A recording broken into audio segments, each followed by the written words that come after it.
میں ہوں عالیہ، آپ دیکھ رہے ہیں بریکنگ بیریئرز۔ آپ سب کو اپنے پروگرام میں ویلکم کرتے ہیں۔ ہم دیکھ رہے ہیں کہ پاکستان اور انڈیا کے بیچ کے معاملات جیسے جیسے آگے بڑھ رہے ہیں، تو جہاں ہماری خواہش یہ ہوتی ہے ہم بات کرتے ہیں کہ تعلقات ٹھیک ہوں، لیکن اس سے برعکس نظر آ رہا ہے۔ انڈیا کے ہوم منسٹر کی طرف سے کہا گیا کہ نو ٹاکس ود پاکستان، لیکن اب ایک نئی سچویشن جو کریٹ ہوئی وہ اس وقت ہوئی کہ جب ہمارے فورن منسٹر بلاول بھٹو جرمنی پہنچے، اور وہاں پر جرمنی کے فورن منسٹر نے جو ایک جوائنٹ پریس کانفرنس کی، اس میں کشمیر پر بات کی، اور جو یونائٹڈ نیشنز کی ریزولوشن ہے اس کے پر بات کی، اور جرمنی نے پاکستان کے سٹینڈز کو سپورٹ کیا۔ اچھا، ابھی صرف یہ ہونا ہی تھا، یہ ہوا ہی تھا، تو پھر انڈیا کی طرف سے اس کے اوپر جواب بھی آ گیا، اور انڈیا کی طرف سے اس پر یہ کہا گیا ہے کہ یہ جو معاملہ ہے یہ پاکستان اور انڈیا کا بائی لیٹرل ہے معاملہ، اس کے اوپر کوئی تھرڈ پارٹی کو بولنے کی وہ نہیں ہے۔ مسٹر جے شنکر کی طرف سے جو ریمارکس آئے ہیں وہ بھی میں آپ کے سامنے رکھوں گی، اور اس کے علاوہ بھی اس کے اوپر جو کچھ نظر آ رہا ہے اس پہ بات کریں گے۔ ہمارے ساتھ موجود ہیں senior journalist and senior political analyst جناب مسٹر حامد باشانی صاحب۔ Sir, thank you so much for joining my show. Thank you جی، آپ کا شکریہ۔ جرمنی کی طرف سے یہ سپورٹ نظر آئی، لیکن ابھی ان کی اسٹیٹمنٹ آنے کی دیر تھی، انڈیا کی طرف سے بھی اس کا رپلائی آ گیا ہے، اور میں دیکھ رہی تھی پہلے تو مسٹر ارندام باگچی کی طرف سے بھی اس کے اوپر کہا گیا، اس کے بعد مسٹر جے شنکر کی طرف سے بھی کچھ اس طرح کی بات کی گئی ہے، جس میں انہوں نے کہا ہے کہ یہ جو بات کی گئی ہے یہ انڈیا اور پاکستان کے بیچ کا ایک بائی لیٹرل ایشو ہے، اس کے اوپر تھرڈ پارٹی کو آنے کی ضرورت ہی نہیں، اس کی اجازت ہی نہیں، اور پھر اس کے بعد انہوں نے یہ کہا کہ پاکستان سے جو دہشت گردی کی بات ہے اس کو انہوں نے ایک مرتبہ پھر کہا کہ بجائے اس کے کہ جرمنی یہ دیکھے تو وہ یہ دیکھ رہا ہے۔ تو سر، میرا سوال جو میں آپ کی طرف لے کر آ رہی ہوں وہ یہ ہے کہ ہمیں یہ ہے کہ ٹھیک ہے جناب یہ بات ہے، تو پھر ہم نے جو دیگر مسلمز کا معاملہ تھا اس کے اوپر ہم نے چائنا کی سپورٹ کر دی، اس کے اوپر ہم نے وہاں پر مسلمانوں کی سپورٹ نہیں کی۔ دیکھیں، اس حد تک تو ظاہر ہے یہ کمپیریزن جو ہے وہ اس طرح نہیں بنتا کہ جو کچھ جرمنی نے بات کی ہے وہ تھوڑا سا ڈپلومیٹکلی ایک ڈیفرنٹ ایشو اس لیے بنتا ہے کہ کیا جو سب کنٹیننٹ کے معاملات ہیں اس میں کسی تیسری قوت کو انٹرفیئرنس کا اختیار ہے یا نہیں، لیکن جہاں تک پاکستان کے سٹینڈ کا ہے تو اس کا ظاہر ہے ایک باقاعدہ تقابل کیا جا سکتا ہے، اور یہی سب سے بڑی خوفناک بات ہے کہ جب آپ کی پالیسی کے اندر اس طرح کے کنٹرڈکشنز ہوں یا ڈبل سٹینڈرڈز ہوں جو آبویس ہوں، تو اس میں جو ہے وہ پھر آپ کی کریڈیبلٹی نہیں رہتی دو طرح سے، ایک تو انٹرنیشنل ڈپلومیٹک حلقوں میں، اور دوسرا جو ہے عوامی سپورٹ اس کی اس طرح سے نہیں رہتی کہ اب چین کے اندر اگر مسلمانوں کے ساتھ ہوا، اس کی کوئی بھی بیک گراؤنڈ ہے، بیک گراؤنڈ پہ بحث نہیں کی جا سکتی کہ کیا وجہ ہے، لیکن جس وجہ سے بھی اگر ان کے بنیادی انسانی حقوق جو ہیں وہ سلب ہو رہے ہیں یا ان پہ کچھ ریسٹرکشنز ہیں تو وہ قابل مذمت ہیں۔ اب اس میں یا تو پاکستان اپنی یہ پوزیشن کلیئر کرے کہ پاکستان کا جو موجودہ رجیم یا وزارت خارجہ ہے، چونکہ یہ پالیسی جو ہے یہ اس میں کنسسٹنسی ہے، یہ عمران خان کے دور میں بھی ایسے تھی اور اب بھی ایسے ہے، جس کا مطلب یہ ہے کہ یہ اسٹیبلشمنٹ کی پالیسی ہے، اس کا کسی پرائم منسٹر کے ساتھ یا وزیر خارجہ کے ساتھ تعلق نہیں ہے۔ کنسسٹنسی کیا تھی کہ اس وقت بھی ریپیٹڈلی عمران خان سے جو انٹرنیشنل پریس ہے انہوں نے بار بار پوچھا مختلف موقعوں پہ کہ جی یہ چین کے مسلمانوں کے ساتھ جو کچھ ہو رہا ہے اس کے بارے میں کیا ہے، تو پہلے تو انہوں نے عجیب و غریب طریقے سے کہا کہ مجھے پتہ ہی نہیں، اور جب بعض جگہوں پہ ان کو اس بات پہ پکڑا لوگوں نے کہ یہ کیسے ہو سکتا ہے کہ آپ کو پتہ پوری دنیا کے مسئلے آپ اٹھا رہے ہیں اننیسیسریلی، یہ اسلاموفوبیا اور پتہ نہیں کیا کیا پتہ ہے آپ کو، اور یہ نہیں پتا ہے کہ اکراس دا بارڈر جو ہے وہ ملینز آف مسلم جو ہیں ان کے ساتھ کیا ہو رہا ہے۔ تو یہ جو ہے اس پہ بہت زیادہ میں سمجھتا ہوں کہ غور کرنے کی بات ہے کہ یا تو پاکستان کی اسٹیبلشمنٹ جو ہے وہ اس کا کوئی پرو کمیونسٹ قسم کا ایٹیچیوڈ ہو تو پھر بات سمجھ میں آئے کہ چلیں جی یہ کمیونسٹ ہیں تو کمیونسٹ پارٹی آف چائنا کی پالیسی جو ہے اس کو یہ آن کرتے ہیں کہ ملک کے اندر کسی قسم کی نان کمیونسٹ یا اینٹائی مارکسسٹ سوچ جو ہے اس کو کسی بھی طریقے سے جو ہے وہ موقع نہیں دیا جا سکتا، جس طرح سوویت یونین کے زمانے میں ہوتا تھا کہ سوویت یونین کی ایک پالیسی تھی ایک انٹرنیشنلی کہ اس طرح کے لوگ جو ہیں وہ انقلاب دشمن ہیں اور ان کو روکنا درست ہے۔ تو ایسی بھی کوئی بات نہیں ہے، چونکہ پاکستان اس پہ انسسٹ کر رہا ہے کہ مسلمانوں کے حقوق کے ساتھ اس کی بہت بڑی وابستگی ہے، اور اس کے لیے وہ کچھ بھی کرنے کے لیے تیار ہے۔ اس میں آپ پیلسٹینین کا ایشو لے لیں کہ جس کی وجہ سے، حالانکہ پیلسٹائن کا ایشو جو ہے وہ ڈائریکٹلی اتنا پاکستان سے ریلیٹڈ نہیں ہے جتنا یہ جو چائنیز مسلمان ہیں ان کا بنتا ہے، چونکہ یہ اکراس دا بارڈرز ہیں، ان میں سے بہت سارے لوگوں کا تعلق جو ہے وہ اردو سے، پاکستان سے، اسلام سے بہت قریبی طور پہ بنتا ہے۔ لیکن اس کے باوجود یہ جگہ جگہ پہ آپ دیکھیں، دنیا میں کہیں پہ اگر کوئی مسلمانوں کا مسئلہ کھڑا ہوا، وہ باسنیا میں ہو، چیچنیا میں ہو، یا فلسطین میں ہو، یا کہیں پہ ہو، پاکستان جو ہے وہ اپنے آپ کو فور فرنٹ پہ لاتا رہا ہے۔ تو چین کے معاملے میں یہ اس طرح کی خاموشی جو ہے، یہ قطعی طور پہ جو ہے ایک جس کو کہتے ہیں نا کنسپیریسی آف سائلنس، جو کہ انٹرنیشنل ڈپلومیسی میں اس وقت اختیار کی جاتی ہے جب آپ کنسنٹ دیتے ہیں اور ایگری کرتے ہیں کسی رجیم کی اس طرح کی کوششوں کے ساتھ۔ اب بنیادی طور پہ ہو کیا رہا ہے، ہمیں اس بات سے کوئی اختلاف نہیں ہے کہ کمیونسٹ پارٹی آف چائنا جو ہے اس کو اپنے آئیڈیالوجیکل گراؤنڈز جو وہ سمجھتے ہیں کہ چین کے بلینز آف پیپل کی بقا، سالمیت، خوشحالی، ترقی کے ساتھ وابستہ ہیں، ان کو برقرار رکھنا بہت ضروری ہے، اس کا ان کو حق پہنچتا ہے۔ لیکن چینی ثقافت کے نام پہ یا چین کی ترقی کے نام پہ ان کو یہ حق نہیں پہنچتا ہے کہ وہ انٹرنیشنلی ریکگنائز جو سٹینڈرڈ آف ہیومن رائٹس ہیں یا سیول لبرٹیز ہیں ان کو اس طریقے سے جو ہے وہ وائلیٹ کریں۔ اس کی وجہ یہ ہے کہ دنیا اس وقت جو انکلوڈنگ چائنا اس بات پہ متفق ہے، جو جس چیز پہ وہ یونائٹڈ نیشن چارٹر ہے، چارٹر آف رائٹس جو یونائٹڈ نیشن نے ڈکلیئر کیا اور جس پہ مختلف ملکوں نے سائن کیے ہیں۔ تو جب آپ اس یونیورسل چارٹر آف رائٹس کو تسلیم کر دیتے ہیں تو پھر آپ لوکل کلچر کے نام پہ یا لوکل تہذیب کے نام پہ یا لوکل پولیٹیکل آئیڈیالوجی کے نام پہ یا اپنے ملک کی سالمیت اور سیکیورٹی کے نام پہ اپنے عوام کو نہیں کچل سکتے۔ چونکہ یہ اس کی میں آپ کو مثال دیتا ہوں کہ یاد ہے آپ کو ایک دفعہ بلوچستان میں جو ہے وہ ایک خاتون کو زندہ دفن کرنے کی کوشش کی گئی تھی، جس کے خلاف ایک انٹرنیشنل جو ہے، اور یہ پریکٹس بلوچستان میں کلچر کے نام پہ کچھ جگہوں پہ آج بھی موجود ہے۔ تو وہاں پہ جو ہے ایک منسٹر صاحب نے کہا تھا جی کہ یہ لوگ ہمارے کلچر کو نہیں سمجھتے، یا کہیں پہ کسی کو بے قصور قرار دینے کے لیے آگ سے گزرنے کے لیے کہا جائے ننگے پاؤں، تو وہ اس کو بھی ڈیفینڈ کرتے ہیں کہ یہ ہمارا کلچر ہے جو یہ لوگ نہیں سمجھتے۔ یا وہاں پہ اگر کسی وقت جو ہے وہ کوئی سرداری نظام کے انڈر کسی کو بہت ہی وحشیانہ قسم کی سزا سنا دی جائے تو کہتے ہیں جی یہ سرداری نظام کی جو برکات اور طریقہ کار ہے یہ لوگ نہیں سمجھتے، جس کا مطلب یہ ہے کہ ہمارا کلچر بڑا یونیک ہے۔ اور یہ ہم تسلیم کرتے ہیں کہ including China, Balochistan, every where لوگوں کا کلچر یونیک ہے، لیکن کوئی ایسا یونیک کلچر جس کے اندر آپ جو ہے وہ فنڈامنٹل رائٹس کو، سیول لبرٹیز کو، لوگوں کی فریڈمز کو، ان کی لائف کو، سیکیورٹی اور سیفٹی کو اس وحشیانہ طریقے سے پامال کریں تو وہ کلچر نہیں ہے، وہ وحشیانہ پریکٹسز ہیں جو آج کی دنیا میں ان ایکسیپٹیبل ہیں۔ اس لیے اگر انڈیا آج یہ ایشو لے کے آئے کہ پاکستان جو ہے وہ چائنا میں ملینز آف مسلمان جو ہیں ان کی ایک طرح کی جو ہے گسٹاپو کیمپ ٹائپ سچویشن میں ان کی جو ہے وہ میوٹ ہے، لیکن کشمیر کے مسئلے پہ بار بار شور ڈالتا ہے، تو میں سمجھتا ہوں کہ پھر یہ جسٹیفائیبل بنتا ہے۔ اس کا ایک پارٹ یہ ہے۔ اب اس میں پاکستان جتنی وضاحتیں کرتا پھرے، چونکہ پرابلم یہ ہے کہ پاکستان کی وزارت خارجہ کو ڈھیٹ ہونے میں اور جو ہے وہ اپنی بات کو ریپیٹ کرنے میں فرق نہیں آتا، کہ جب آپ اپنی بات کو اتنے برے طریقے سے ریپیٹ کرنا شروع ہو جائیں کہ آپ کی ڈیٹائی جو ہے وہ برے طریقے سے ایکسپوز ہونی شروع ہو جائے، یہ پاکستان کے ساتھ ہو رہا ہے۔ اس کو اب لے کے چلے جائیں آپ جرمنی کے ساتھ۔ میں سمجھتا ہوں کہ جس طرح کی ڈپریسنگ سچویشن سے پاکستان گزر رہا ہے انٹرنیشنل افیئرز میں، اور وہ جو کہتے ہیں کہ دنیا میں وہ جو عزت سعادت گئی والی بات ہے کہ کہیں بھی پاکستان کو ریسپیکٹ فلی ٹریٹ نہیں کیا جاتا،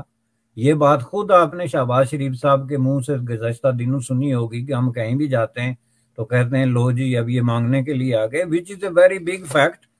اور آئی ریئلی اپریشیٹ ہم کہ اس نے جو ہے وہ ہمت اور جرات سے کام لے کے اس فیکٹ کو تسلیم کیا، چونکہ آپ لوگوں کو بیوقوف بنا کے، جاہل بنا کے، اگنورنٹ بنا کے تو اپنی کامیابیوں کے جھنڈے نہیں گاڑ سکتے. آپ کامیابیوں کے جھنڈے تب ہی گاڑیں گے جب آپ عوام کو اعتماد میں لیں گے اور ان کو بتائیں گے کہ دنیا میں ہماری یہ پوزیشن ہے، تو وہ پھر آپ کے ساتھ جو ہے وہ کوآپریٹ کریں گے. تو اگر آپ اس کو دیکھیں تو اس حوالے سے پاکستان جو ہے is going through the most depressive phase of his foreign diplomacy at this point of time. تو اس وقت یہ بہت بڑی بات ہے کہ جرمنی نے جو ہے وہ کشمیر کا نام لے لیا. اب یہ کوئی اتنی سادہ بات ہے؟ آپ کہتے ہیں کہ اس پہ انڈیا نے اتنا ری ایکٹ کیا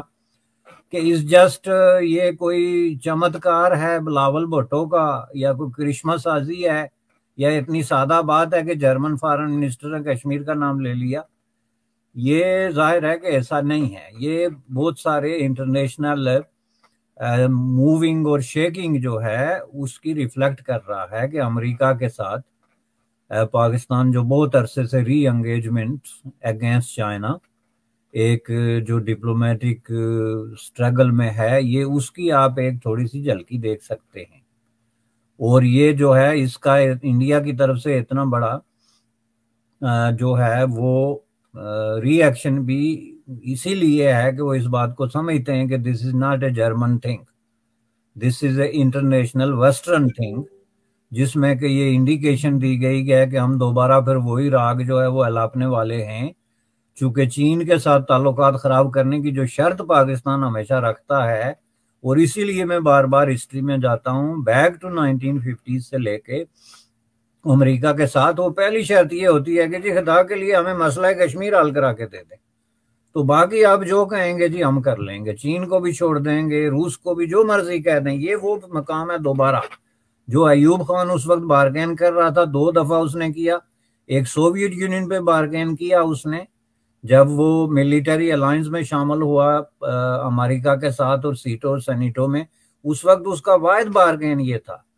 کہ جی بالکل ہم آپ کے کیمپ میں آپ کے فٹ سولجر ہیں، رائفل لے کے لڑیں گے سوویت یونین کے خلاف، لیکن جواب میں آپ مسئلہ کشمیر حل کرا دیں، جو کہ امریکیوں نے انہیں کہا کہ بالکل کرا دیں گے. دوسری دفعہ انہوں نے بارگین اسی شخص نے اس وقت کیا جب چین نے پیش قدمی شروع کی. تو انہوں نے کہا جی کہ چین کے ساتھ آپ تعلق نہیں بنا سکتے. انہوں نے کہا ٹھیک ہے تو آپ اس کے بدلے میں ہمیں جو ہے وہ کشمیر کا مسئلہ حل کرا دیں گے، تو انہوں نے کہا کرا دیا. یہ تیسرا ٹائم آ رہا ہے، اور یہ بارگیننگ اسی طرح کی ویک قسم کی سچویشن میں ہوتی ہے جب پاکستان انٹرنیشنلی بالکل آئسولیٹڈ